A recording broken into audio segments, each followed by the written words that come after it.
ರಾಜ್ಯದ ಕರಾವಳಿ ಮತ್ತು ಮಲೆನಾಡು ಭಾಗಗಳಲ್ಲಿ ಕೊಂಚ ವಿರಾಮದಲ್ಲಿದ್ದ ಮಳೆಯ ಅಬ್ಬರ ಮತ್ತೆ ಹೆಚ್ಚಾಗಿದೆ. ಇಂದು ರಾತ್ರಿ ಮತ್ತು ನಾಳೆ ಧಾರಾಕಾರ ಮಳೆಯಾಗಲಿದೆ ಎಂದು ಭಾರತೀಯ ಹವಾಮಾನ ಇಲಾಖೆ ಮುನ್ಸೂಚನೆ ನೀಡಿದೆ.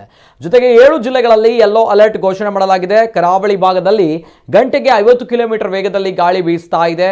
3.6 ಮೀಟರ್ ಎತ್ತರದ ಅಲೆಗಳು ಏಳುವ ಸೂಚನೆ ಇದೆ. ಮೀನುಗಾರರು ಆಗಸ್ಟ್ 11ರ ತನಕ ಸಮುದ್ರಕ್ಕೆ ಇಳಿಯಬಾರದು ಎಂದು ಹವಾಮಾನ ಇಲಾಖೆ ಎಚ್ಚರಿಸಿದೆ.